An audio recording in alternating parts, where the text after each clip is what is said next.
पूर्व कांग्रेस जिला अध्यक्ष पूर्व विधानसभा प्रत्याशी निर्मला गहतौड़ी ने प्रेस वार्ता कर विकास कार्यों पर उठाए सवाल। कहा, जिले में महिलाओं के लिए स्वास्थ्य सुविधाएं नहीं है। गायनोकोलॉजिस्ट न होने से जिला अस्पताल रेफर सेंटर बनकर रह गया है। बदहाल स्वास्थ्य और वार्डों के मुद्दों को लेकर मैदान में उतरेगी कांग्रेस। प्रदेश कांग्रेस कमेटी सदस्य पूर्व जिला अध्यक्ष पूर्व विधानसभा प्रत्याशी निर्मला गहतौड़ी ने कहा कि शिक्षा, स्वास्थ्य, महंगाई को चुनाव में मुद्दा बनाएंगे। उन्होंने कहा कि मुख्यमंत्री की विधानसभा में पालिका की स्थिति बेहद खराब है।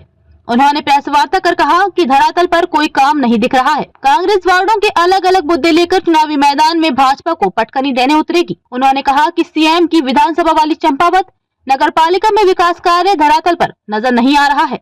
उन्होंने कहा कि कांग्रेस मजबूती के साथ इस चुनाव में पार्टी प्रत्याशी का प्रचार प्रसार एकजुट होकर करेगी। कांग्रेस नेत्री निर्मला ने पालिका चुनाव बैलेट पेपर से कराने पर भी जोर दिया। उन्होंने कहा कि मुख्यमंत्री का विधानसभा क्षेत्र और विकास की रफ्तार बहुत धीमी कि ईवीएम है क्या, और दूसरा ये है कि जो भी यहाँ पर चुनावों के हैं कैंडिडेटों को, जो कैंडिडेट हैं, हम तो यही कहेंगे कि हमारी पार्टी से जो कैंडिडेट होगा अच्छा ही होगा और आएगा सामने।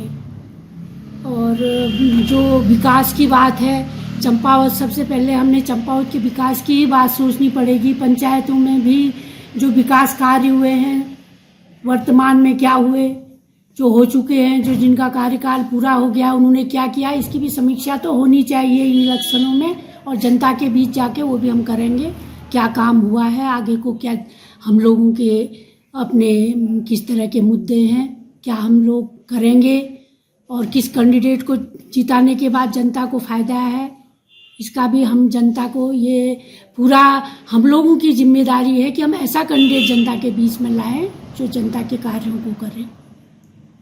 और जो आने वाला नव वर्ष है वो सबको बहुत बहुत मुबारक हो, शुभकामनाएं। जो नए इस क्षेत्र में जीत के आएंगे उनको भी हम शुभकामनाएं देंगे अग्रिम। और जिस तरह से जो अभी तक जो कार्य हुए हैं मुख्यमंत्री जी के विधानसभा में, तो उतने अच्छे कार्य नहीं हुए हैं, निराशाजनक रहे हैं।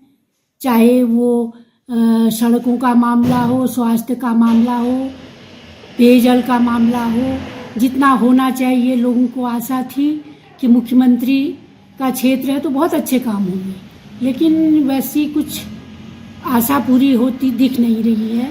2.5 साल 3 साल होने को है, लेकिन अभी भी कार्य उतने अच्छे नहीं हुए हैं।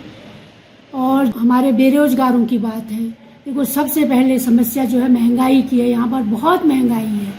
आज बेरोजगार जो है वो महंगाई की मार उन पर ज़्यादा पड़ रही है, क्योंकि अगर वो पढ़ाई भी करना चाहते हैं, कहीं जाते भी हैं, तो उनके माँ बापों की आर्थिक स्थिति इतनी अच्छी नहीं है कि बच्चों को बाहर भेज सके। इस पर भी काफ़ी सोचने की ज़रूरत है। और इस विधानसभा में क्या, मैं तो पूरे प्रदेश में कहूँगी कि हमारी जो सबसे बड़ी समस्या है बेरोजगारी की समस्या है।